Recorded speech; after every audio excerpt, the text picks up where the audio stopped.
मुट्ठी उठा के जय तेलंगाना। आप सभी का शुक्रिया, आप सभी का शुक्रिया।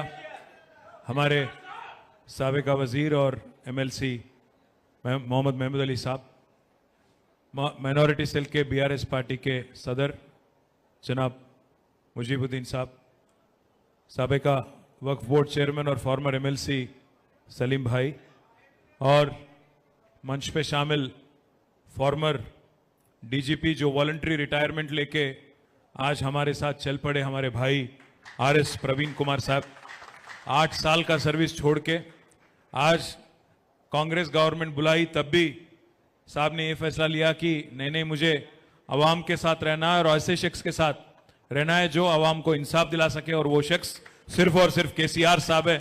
इसलिए मैं प्रवीण साहब को भी आप सबके सामने एक बार इंट्रोड्यूस करना चाह रहा था। साथ ही साथ हमारे हजूराबाद के एमएलए साहब, डायनामिक एमएलए हमारे कौशिक रेड्डी साहब, अरशद अली खान साहब, आज जिन्होंने इस प्रोग्राम में काफ़ी अहम रोल प्ले करके अपना हॉल भी देके आज जो इंतज़ाम किया, अरशद भाई, अब्दुल मुखीद चंदा साहब, खयूम अनवर साहब, शरीफ भाई, कलीम अकबर साहब, साथ ही साथ हमारे बासित भाई खान साहब, नियाजी भाई, हमारे इम्तियाज इशाक साहब और मोहित खान साहब, वही बोला खान साहब, हमारे सोफिया जी, हमारे मन्ने गोवर्धन रेड्डी साहब, और जितने भी हमारे भाई मंच पे हैं सबको, और आगे भी जितने हमारे भाई हैं, आप सभी को भी मैं अपना सलाम पेश करता हूं।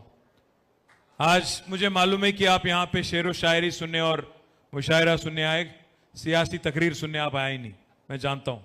इसलिए ज़्यादा वक्त नहीं लूँगा और ज़्यादा कुछ भी नहीं बोलूँगा, बस एक ही चीज़ कहूँगा आपसे। मैं 2-4 दिन पहले कहीं बाहर एक प्रोग्राम था, वहाँ से निकल के तेलंगाना भवन जो हमारी पार्टी की हेड ऑफिस है बंजारा हिल्स में, वहाँ जा रहा था। रास्ते में वो सिटी सेंटर के पास सिग्नल पड़ गया तो वहीं पे रुक गए। इतने में एक ऑटो आ गया मेरे साइड में, मेरे खिड़की के पास आ गया। ऑटो चलाने वाले भाई साहब सलाम करे, मैं भी सलाम बोला। शीशा नीचे करो बोले तो मैं शीशा नीचा कर लिया। बोले, मैं बोला क्या नाम है भाई? बोले महमूद। मेरा नाम महमूद है। बोला क्या हाल है, क्या बात है? आप बोले शीशा नीचा करो, मैं कर लिया। बोलो क्या बात है? तो बोले साहब बर्बाद हो गए हम लोग, आपकी हुकूमत जब से गई, आपकी सरकार जब से गई बर्बाद हो गए। बोले, मैं बोला इतनी मुसीबत क्या आ गई भाई कि बर्बाद हो गए 1 साल में? बोले नहीं साहब पहले ही अच्छा था, ये माहौल ठीक नहीं लग रहा, कुछ भी अच्छा नहीं लग रहा साहब। बोले तो मैं बोला क्या करेंगे फिर? तो उन्हें बोले कुछ करो साहब। बोला क्या करूं भाई, एक वोट का सजा, एक गलत वोट का सजा, एक गलत फैसले का सजा 5 साल है, मैं क्या करूं? उन्होंने क्या बोले मालूम? साहब कोई तरकीब नहीं है क्या? कोई तरकीब नहीं है क्या? कुछ नहीं कर सकते क्या? मैं बोला मैं तो कुछ नहीं कर सकता भाई, पर अवाम में अगर गुस्सा इतना ज्यादा आया, क्योंकि जो हथेली में जन्नत दिखा के, कुछ भी बोल के, 420 वादे करके, जो आज जुमले सुना के आज गद्दी पे बैठ गए, उनको अगर हटाना है तो फिर एक बार जो तेलंगाना की जिद्दोजहद थी 14 साल जो केसीआर साहब चलाए, जो तहरीक जो चली, तब फिर एक बार अगर अवाम में इतना गुस्सा अगर आए और अवाम अगर रोड पे आ गया तो कुछ भी हो सकता, उससे ज्यादा मैं कुछ नहीं बोलूंगा। ये बात मैं उनको सुना दिया। मैं इसीलिए आपको ये बात याद दिला रहा हूं, 14 साल जब केसीआर साहब भी जिद्दोजहद कर रहे थे टीआरएस के नाम पे, जब केसीआर साहब भी बार बार कह रहे थे कि कोई एक जमात की या कोई एक तबके की जंग नहीं है, ये तेलंगाना के लिए इंसाफ की जंग है करके, 14 साल जब उन्होंने बहुत जोरों शोर से तहरीक चलाई, काफी सारे हमारे भाइयों में भी उनके मन में शंका थी, डाउट थे कि क्या होता क्या नहीं होता, बनता क्या तेलंगाना, नहीं बनता, बनने के बाद आवाम हैदराबाद में कैसे रहेंगी, यहां पे फिर कोई दंगा फसाद हिंदू मुस्लिम के नाम पे, आंध्रा तेलंगाना के नाम पे, कोई और नाम पे कुछ होता क्या, लॉ एंड ऑर्डर कैसे रहेगा, हैदराबाद जो एक बहुत ही खूबसूरत और बहुत ही मशहूर शहर है पूरे दुनिया में, इसका क्या होगा। और सबसे अहम बात, तेलंगाना के यहां के जो सियासी लीडर हैं, इनमें काबिलियत है क्या एक हुकूमत चलाने की? इतने सारे सवाल हमारे मन में बिठाए गए। पर आपने देखा हर सवाल का जवाब 10 साल में केसीआर ने पूरे हिंदुस्तान को दिया, तेलंगाना को नहीं। पूरे हिंदुस्तान के सामने दिखाया कि एक सेक्युलर लीडर, एक सेक्युलर जमात, जबकि पूरे हिंदुस्तान में हर दिल में जहर घोलने की कोशिश एक तरफ से शुरू हो चुका था। एक तेलंगाना ऐसी जगह थी, एक तेलंगाना ऐसी रियासत थी जहां हर कोई, हर गरीब इंसान, चाहे वो हिंदू हो, मुसलमान हो, ईसाई हो, सिख हो, बुद्धिस्ट हो, जो भी हो, मजहब के नाम पे सियासत नहीं किया गया। 9.5 साल तेलंगाना में एक दिन भी कर्फ्यू लगाने की जरूरत कभी नहीं पड़ी। एक दिन नहीं, 1 मिनट के लिए भी कर्फ्यू लगाने की जरूरत नहीं पड़ी। मैं भी इसी हैदराबाद शहर में, मेरी भी यहीं पे स्कूलिंग हुई। बचपन में हम लोग इंतजार करते थे बच्चे कि भाई कब कोई त्योहार आती और छुट्टी मिल जाते कर्फ्यू के नाम पे। पर केसीआर जब से आए बच्चे बड़े नाराज हैं, बच्चे बहुत नाराज हैं, स्कूल जाने वाले बच्चे, क्योंकि कोई कर्फ्यू लगाने की नौबत नहीं पड़ी, जरूरत नहीं पड़ी, उनको छुट्टी नहीं मिल रही। काफी बच्चे परेशान हैं। मैं बट एक चीज तो जरूर कहूंगा, आज तेलंगाना जो मिसाल के तौर पे हिंदुस्तान में बात किया जा रहा था, जिसकी जिक्र की जा रही थी, आज जब से कांग्रेस की दौर आई 1 साल से आज क्या हो रहा है आप मेरे से बेहतर जानते हैं। मैं गया था किशनबाग, बहुत दूर परे कॉन्स्टिट्यूंसी में। हमारे बहन और भाई तेलंगाना भवन चल के आए, वहां से जो मूसा के इतराफ में, मूसा नदी के इतराफ में आके बोले भाई हमारे साथ नाइंसाफी हो रहा, पट्टा हमारे को हुकूमत दी, परमिशन हुकूमत दी, आज हमारे को बोल रही कब्जा करे, बोल के हमारे को बोल रही, हमारे को हकालने की कोशिश कर रही, आप आओ हमारे यहां। अच्छा आप वहीं से आए, तो हम लोग गए वहां पे। देर रात को 9:30-10 बजे हमारे बहनें और हमारे भाई काफी बड़े तादाद में बाहर निकले और हमारे साथ बस उनका बस एक ही बात कहना था, बोले कि साहब हम समझ गए कौन तेलंगाना के खिदमत करने वाले, तो कौन तेलंगाना के हिफाजत करने वाले हैं और कौन तेलंगाना के दोस्त हैं। हम समझ गए भाई, हम आपके साथ रहेंगे, आगे चल के भी आप हिम्मत से लड़िए।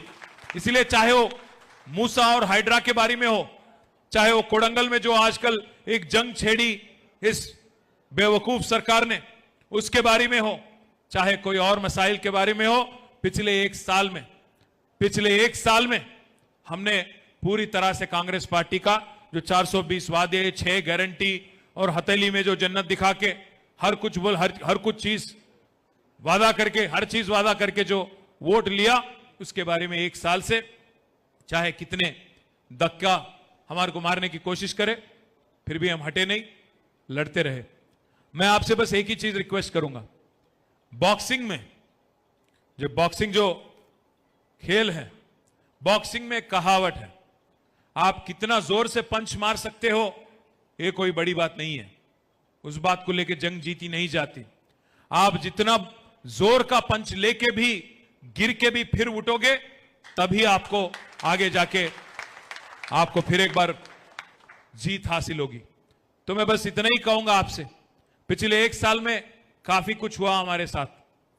3 दिसंबर यही वाला दिन शायद, और आज 4 दिसंबर है, 1 साल पहले असेंबली इलेक्शन में 4 लाख वोट से हार गए, सिर्फ और सिर्फ 4 लाख वोट।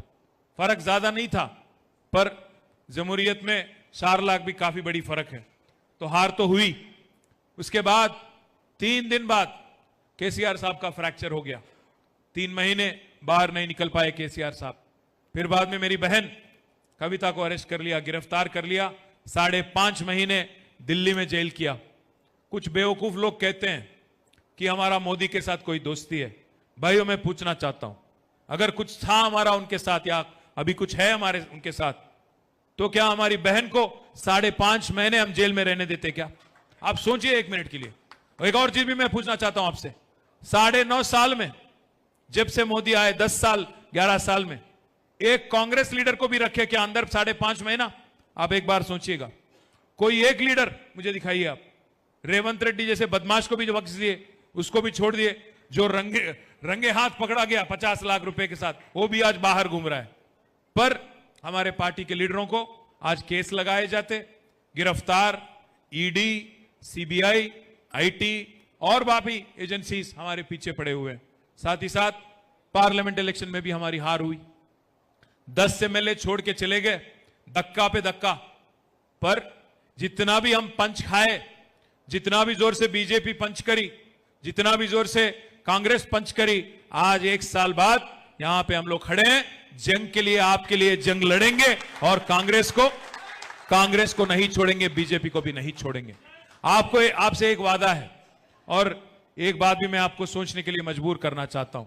आप 1 मिनट के लिए इत्मीनान से सोचिए कि हो क्या रहा है आज तेलंगाना में। हाइड्रा की जब बुलडोजर की राज जब यहां पे शुरू हो गई, गरीबों के घर पे, गरीबों के झोपड़पट्टी पे जब बुलडोजर आ गई, तो हम लोग उसका मुखालिफत कर रहे थे, पर कौन उसकी सपोर्ट कर रहे थे, कौन उसकी रेवंत रेड्डी की ताउन कर रहे थे? बीजेपी के एमपी रघुनंदन, बीजेपी के एमपी अरविंद और बीजेपी के बाकी मिनिस्टर बंडी संजय रेवंत रेड्डी के तरफदारी में लगे। अब एक अजब प्रेम की गजब कहानी चल रही, यहां पे अजब प्रेम की गजब कहानी चल रही तेलंगाना में। आप देखिए 1 मिनट, आप सोचिए 1 मिनट। राहुल गांधी, राहुल बाबा बेचारे वो ज्यादा जानते नहीं है, जो भी आए जहां भी आए कुछ लिख दिए उनके लिए, बस वो पढ़ के निकल जाते। उन्होंने लीडर नहीं है, रीडर है, पढ़ के निकल जाते। बेचारे आए थे तेलंगाना में भी, कुछ भी बोल के निकल गए, पर आज उनके पीठ पीछे क्या हो रहा है 1 मिनट के लिए आप सोचिए। राहुल बाबा दिल्ली में तकरीर देते, क्या बोलते हैं उन्होंने? अदानी चोर है, अदानी फ्रॉड है बोल के राहुल बाबा चीखते चिल्लाते गला फाड़ फाड़ के बोलने लगते वहां पे। पर यहां पे रेवंत रेड्डी क्या कर रहे? वही अदानी जिसको राहुल चोर बोलते, राहुल फ्रॉड बोलते, उसके गले पड़ते नहीं भाई अदानी फ्रॉड नहीं है, हमारे फ्रेंड है बोल के उनको गले लगा लेते। राहुल बाबा ऊपर दिल्ली में बोलते रहते चौकीदार चोर है। रेवंत बाबा क्या कर रहे हैं यहां पे? नहीं, चौकीदार चोर नहीं है, चौकीदार हमारे बड़े भाई है। राहुल बाबा ऊपर वहां दिल्ली में बोलते गुजरात मॉडल बेकार है, सब गोलमाल है। रेवंत बाबा क्या बोल रहे हैं यहां पे? नहीं, गुजरात मॉडल शानदार है, मेरे को भी वही रास्ते पे चलना है। आप देखिएगा 1 मिनट, राहुल बाबा चीखते चिल्लाते काफी हैं। जहां बुलडोजर चलती उत्तर प्रदेश में, राहुल काफी शोर मचाते, पर यहां कहीं को नहीं आ रहे बहादुरपुरा, यहां कहीं को नहीं आ रहे हमारे हैदराबाद में जहां आज बुलडोजर की राज चल रही। आप 1 मिनट के लिए सोचिए, क्या तेलंगाना के गरीब नहीं है? तेलंगाना की आवाम नहीं है? हम क्या हिंदुस्तान के हिस्सा नहीं है? आप हिंदुस्तान के लीडर ऑफ ऑपोजिशन नहीं है क्या? जहां कहीं भी कांग्रेस है वहां पे बुलडोजर सही है, और जहां कहीं भी कांग्रेस नहीं है वहां बुलडोजर नहीं चलना है, ये कहां की रीत है? और जहां कहीं भी कांग्रेस है हुकूमत, वहां अदानी अच्छा है, और जहां कहीं भी बीजेपी है और या कोई और है तो अदानी अच्छा नहीं है। ये क्या तरीका है? ये क्या डोगलापन है? क्या डबल स्टैंडर्ड है? इस बारे में भी सोचिए।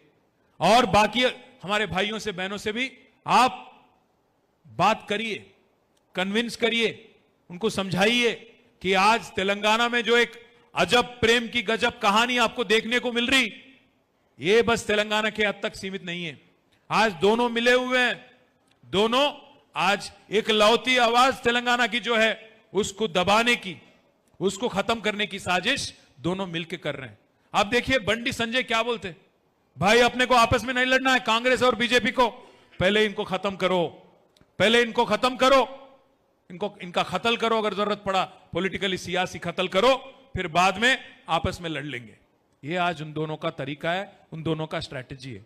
मैं आप भाइयों से बहनों से एक ही रिक्वेस्ट करना चाहता हूं, आज जो आदमी भूख हड़ताल पे बैठे, जो आदमी अपने जान तक कुर्बान करने के लिए तैयार थे तेलंगाना रियासत के वास्ते, आज उन पे आप विश्वास करेंगे, उन पे यकीन करेंगे, या ये जो आज आके बैठ गए हमारे तेलंगाना में गलियों में तो बोलते अड्डी मार गुड्डी देबा बोल के, ऐसे ही तुक्का लग गया, इन्हों आके बैठ गए, अब कुछ भी कर रहे हैं। एक साल से मनमानी चल रहा है इनका।